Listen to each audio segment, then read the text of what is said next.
an old man because you know what he is. Don't criticize an young man because you don't know what he will be అని.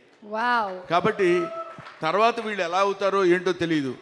ఇప్పుడు నా ఎదురుగా కూర్చున్నాడు రోషన్ గారు. రేపు పొద్దున వాడు ఒక అమితాబ్ బచ్చన్ అయినా మనం ఆశ్చర్యపోవాల్సిన పని లేదు.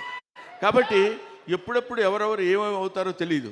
ఇలాగా చిరంజీవి గారు కూడా ఒకప్పుడు మామూలు ఒక చిన్న నటుడు మాత్రమే. ఆ తర్వాత ఎవరి స్టార్స్ ఎలా ఉన్నాయో, ఎవరి గొప్పతనం ఎలా ఉందో, ఎవరి టాలెంట్ ఎలా ఉందో, ఎవరి డెస్టినీ ఎలా ఉందో అలా మనం దాన్ని మలుచుకుని మన కష్టం మనం చేసుకుంటూ వెళ్ళిపోతే ఎప్పటికైనా సరే నీళ్లు పడక మానవు.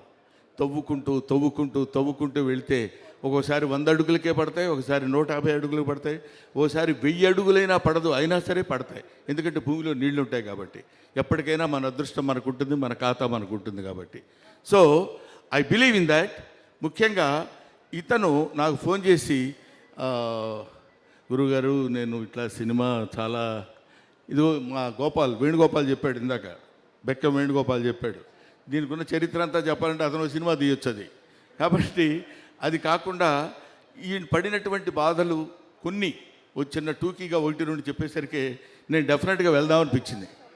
కాకపోతే ఇలాంటి సినిమాలకి రావడం వల్ల ఏమో బ్రహ్మానందం వస్తే బాగుంటుంది, నలుగురికి కొంచెం ఉపయోగపడతాననే అభిప్రాయంతో వాళ్ళు ఉన్నారు కాబట్టి అది నిజమో కాదో నాకు తెలియదు. కానీ నన్ను పిలిచినందుకు వాళ్ళకి నేను ఈ విధంగా ఉపయోగపడితే, బికాస్ ఐ బికేమ్ ఓల్డ్, కొంచెం ఆ తర్వాత తరం వాళ్ళు వస్తున్నప్పుడు యూ కెన్, అంటే if you allow others you will become first man, if you don't allow others you will become last man.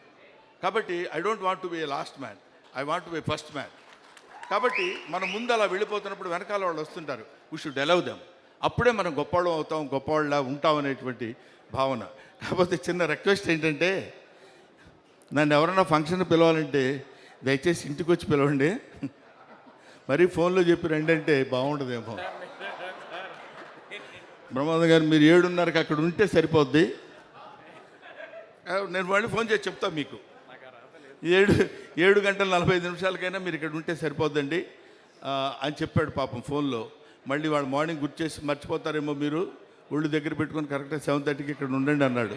అలాగే సార్ తప్పకుండా వస్తానండి అన్నాను నేను. అంతలోకి నేను ఫోన్ చేస్తే సుమకి ఫోన్ చేస్తే ఇంకా స్టార్ట్ చేయలేదు డాడీ, కొంచెం టైం పడుతుందేమో అన్నట్టు మాట్లాడితే సరే మరి సోహెల్ గారు 7:45కి ఇక్కడ ఉండమన్నారమ్మా అని. అది అలా అనిపించింది. అంటే నేను అనేది ఏంటంటే ఊరికే జస్ట్ జోవియల్గా చెప్తున్నాను. మనం ఒకడికి ఉపయోగపడితే నువ్వు ఎదుటివాడికి ఏం చేయాలనుకుంటావో అది భగవంతుడు నీకు ముందే చేస్తాడు. Simple logic. నువ్వు ఎదుటివాడికి ఏం చేయాలనుకుంటావో అది భగవంతుడు నీకు ముందే చేస్తాడనడానికి ఆ కసి ఎప్పుడు ఊరికే పోదు. డెఫినెట్గా సోహెల్లో ఉన్నటువంటి ఆ పట్టుదల, ఆ కసి ఎప్పుడైనా సరే కొట్టాలండి. అది డెఫినెట్గా ఇల్లు hit the headlines in this year, I believe in that. ఆ తర్వాత ప్రొడ్యూసర్ గారు, ఆయన పేరు పాషా గారు, ఆయన గురించి అందరూ చాలా బ్యాడ్గా చెప్తున్నారు ఇక్కడ. చాలా బ్యాడ్ మ్యాను, అసలు అంత బ్యాడ్ మ్యాన్ ఇంకొకళ్ళు ఉండరు అని. రండి.